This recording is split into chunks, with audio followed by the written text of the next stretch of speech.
오늘도 역대상 22장에 기록된 이 말씀을 통해서 하나님께서 주시는 은혜를 우리가 함께 나누기를 원합니다.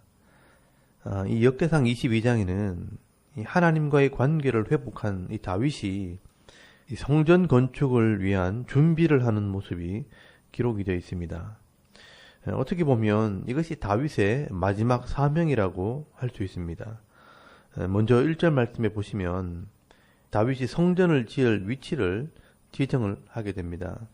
이 다윗이 이르되 이는 여호와 하나님의 성전이요 이는 이스라엘의 번제단이라 하였더라 라고 말씀을 합니다. 여러분 여기 이는이라고 하는 말이 여기는 이라는 말입니다. 여기가 바로 역대상 21장에서 다윗이 돈으로 사서 번제를 드렸던 이 오르난의 타작마당입니다. 어제도 말씀을 드렸지만 여기가 바로 하나님의 천사가 재앙을 내리다가 멈춘 곳이고 또 아브라함이 이삭을 드렸던 곳이고 또 다윗이 값을 지불한 땅입니다. 하나님께서 이곳에서 백성들을 위한 번제를 받으셨고 또 불로 응답하신 곳입니다. 여러분 이곳은 하나님께서 정해주신 곳이고 또 이곳이 백성의 죄를 속한 곳이기 때문에 다윗은 이곳을 성전을 지을 터로 정하게 된 것입니다. 그리고 다윗은 2절부터 5절까지 이 성전 건축을 위한 재료를 준비하게 됩니다. 이 성전을 건축할 돌과 또 백향목을 무수히 많이 준비하고 또 못을 만들 철과 놋을 무게를 달 수 없을 만큼 많이 준비했다고 말씀을 하고 있습니다. 여러분 5절 말씀에 보시면 이 솔로몬이 아직 젊은 청년이고 연약할 때 크고 웅장한 성전을 위해 재료를 다 준비해 놓았다라고 말씀을 합니다. 여러분 이 다윗이 죽기 전에 마지막으로 감당해야 될 사명이 이 성전 건축을 위해 준비하는 일이었습니다. 참 세상의 왕들 같으면 있을 수 없는 일입니다. 왕이니까 신하들에게 명령을 하고 또 하고 싶은 대로 하면 되는 것입니다. 그러나 다윗이 그렇게 하지 않는 이유는 단 하나, 이스라엘의 진짜 왕은 하나님이시라는 믿음이 있기 때문입니다. 그래서 6절 말씀에 보시면 이 다윗이 자기 아들 솔로몬을 불러서 내가 왜 성전을 건축하지 못하고 아들인 솔로몬이 성전을 건축해 하는지를 설명을 하게 됩니다. 여러분 8절 말씀에 보시면 내가 이 하나님의 성전을 건축할 마음이 굴뚝 같지만 여호와의 말씀이 내게 임하여 이르시되 너는 피를 심히 많이 흘렸고 크게 전쟁하였느니라. 네가 내 앞에서 땅에 피를 많이 흘렸은즉 내 이름을 위하여 성전을 건축하지 못하리라 라고 말씀을 하셨다는 것입니다. 여러분 이 성경에서 이 피는 생명을 상징합니다. 근데 여러분 성전은 이 피로 죄인들의 생명을 살리는 곳인데 다윗은 고인은 아니지만 피를 너무 많이 흘리게 함으로 생명을 너무 많이 죽였다는 겁니다. 그래서 성전을 지을 자격이 없다는 것입니다. 그래서 다윗이 그 하나님 말씀에 순종하기로 한 것입니다. 마치 모세가 가나안 땅에 들어가고 싶었지만 하나님께서 모세에게 가나안 땅을 허락하지 않았던 것처럼 이 다윗에게도 성전을 짓는 것을 허락하지 않았다는 것입니다. 여러분 하나님께서는요 이 죄인들의 죄를 속하고 화목하게 하는 성전을 평화의 시대에 짓고 싶었던 것입니다. 그래서 여러분 이 솔로몬의 이름이 샬롬, 평화라는 뜻입니다. 하나님께서 이 솔로몬에게 그의 이름대로 평화의 때를 주시면 솔로몬이 하나님의 집, 이 성전을 건축하게 될 것이라고 말씀을 하셨다는 것입니다. 그래서 다윗은 자기 아들 솔로몬과 그의 나라를 위해 축복을 하고 기도를 합니다. 그리고 솔로몬에게 당부를 합니다. 여러분 11절에서 12절까지 말씀에는 이 다윗의 아들과 그의 나라를 위한 중보 기도입니다. 이제 내 아들아 여호와께서 너와 함께 계시기를 원하며 네가 형통하여 여호와께서 네게 대하여 말씀하신 대로 네 하나님 여호와의 성전을 건축하며 여호와께서 네게 지혜와 총명을 주사 네게 이스라엘을 다스리게 하시고 네 하나님 여호와의 율법을 지키게 하시기를 원하노라 라고 기도를 합니다. 여러분 이것은 아버지의 사랑이기도 하지만 하나님의 뜻이 이루어지기를 원하는 다윗의 믿음이기도 합니다. 여러분, 솔로몬이 하나님과 함께 하기를 원하고 또 형통하게 되어 성전을 건축하기 원한다고 기도를 합니다. 그리고 지혜와 총명으로 나라를 다스리고 여호와의 율법을 지키는 자가 되게 해달라고 기도를 하는 겁니다. 여러분, 이 기도는요, 우리 부모님들이 자녀들을 위해 기도해야 될 내용입니다.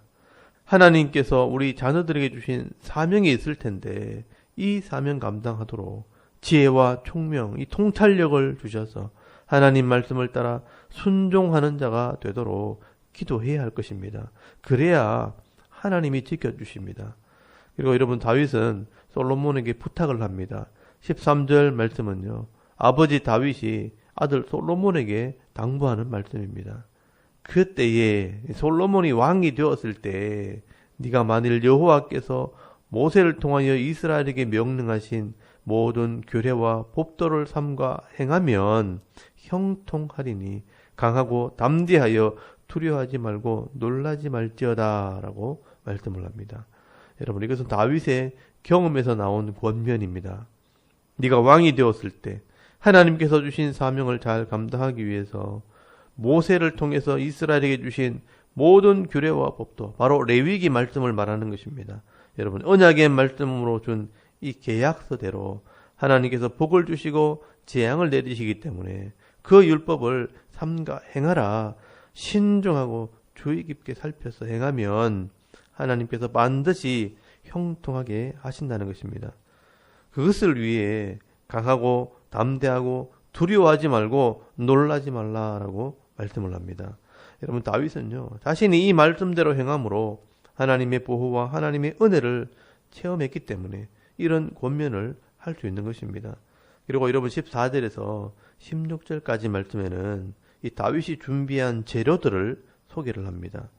금 10만 달란트, 은 100만 달란트, 놋과 철과 나무와 돌과 석수와 목수와 또 모든 일에 익숙한 기술자들도 다 준비해 두었다는 것입니다. 그리고 17절에서 19절까지 말씀에는 이스라엘의 모든 방백들, 이 지도자들을 불러서 다윗이 명령을 합니다. 너희들은 내 아들 솔로몬을 도우라 라고 명령을 합니다. 왜 솔로몬을 도와야 하는가? 이 솔로몬이 하나님 말씀대로 순종하여 성전을 건축하게 되면 하나님께서 이 나라에 복을 주시기 때문입니다. 여러분, 이 백성들은 이제까지 다윗이 하나님의 말씀에 순종할 때 하나님께서 다윗을 이기게 하신 것을 다 지켜본 사람들입니다. 그렇기 때문에 이제 이 솔로몬이 그 일을 하게 될 때 이 백성들의 지도자들이 함께 마음을 같이 해서 하나님을 섬기고 왕을 섬기면 결국 나라가 복을 받게 되고 평안하게 될 것이라고 말씀을 하는 것입니다. 그래서 19절 말씀에 보시면 이제 너희는 마음과 뜻을 바쳐 너희 하나님 여호와를 구하라 라고 말씀을 합니다. 여러분, 여호와를 구하는 것은 하나님을 잘 섬기라는 것입니다. 이렇게 백성들의 지도자들이 하나님을 구하고 하나님을 섬기게 될 때 하나님께서 복을 주시는 나라가 되는 것입니다. 여러분, 오늘도 우리가 이 나라를 위해서 기도할 때 대통령이나 또 국회의원들이나 국무장관들이 마음과 뜻을 바쳐 이 하나님을 섬기는 자들이 되도록 여러분 기도할 수 있기를 바랍니다. 그래야 이 나라 이 민족이 하나가 되고 또 평화가 임하게 되는 것입니다. 이렇게 오늘 이 역대상 22장에는 이 다윗의 마지막 사명을 감당하는 모습들이 기록이 되어 있습니다. 여러분, 다윗은 70세에 죽었기 때문에 70에 가까운 나이가 되었을 때 이 다윗은 더 이상 욕심을 내지 않고 하나님의 말씀에 순종을 합니다. 그토록 자신이 하고 싶은 일이지만 하나님께서 안 된다 할 때 우기지 않습니다. 그리고 다음 사람이 그 일을 하도록 준비하는 이 사명을 감당을 합니다. 그리고 그 사명을 감당할 수 있도록 중보기도 하고 또 말씀으로 권면하며 하나님의 뜻이 이루어지도록 사람들을 격려하는 일을 하는 것입니다. 여러분, 오늘 이 다윗이 하나님을 섬기고 사람을 섬기고 백성들을 섬기는 이 모습들을 통해서 신앙의 좋은 교훈을 받기를 원합니다. 어떤 분들은 교회에서나 가정에서나 직장에서 내가 원하는 대로 되지 않는다고 불평을 하기도 하고, 또 잘하는 사람도 방해하면서까지 자기 뜻을 이루려고 분란을 일으키는 사람도 있습니다. 그러나 이 다윗은 예수님처럼 자기 뜻이 이루어지기보다는 하나님의 뜻이 이루어지도록 잘 도우는 삶을 살았습니다. 여러분, 오늘도 우리가 하나님께서 내게 주신 이 믿음의 분량을 따라서 이 직분을 감당할 뿐 아니라 다른 사람들이 잘 하도록 기도해주고 격려해주고 섬기는 사명을 잘 감당할 때 모든 사람들과 함께 평화를 누리며 가는 곳마다 기쁨과 즐거움을 누릴 수 있는 행복한 그리스도인들이 다 되실 수 있기를 주의 이름으로 축원합니다. 아멘. 우리 잠깐 기도드리겠습니다. 오늘도 내게 주신 사명 잘 감당하게 하시고 또 주위 사람들을 잘 섬기는 성도가 되게 하옵소서. 나라의 지도자들을 위해서, 섬기는 교회와 성도들과 자녀들의 믿음을 위해서 또 개인의 기도 제목을 따라 기도하고 오늘 하루 삶을 또 시작할 수 있기를 바랍니다. 다 같이 우리 하나님께 한번 기도드리겠습니다. 살아계신 하나님, 은혜를 감사합니다. 오늘도 이 아침에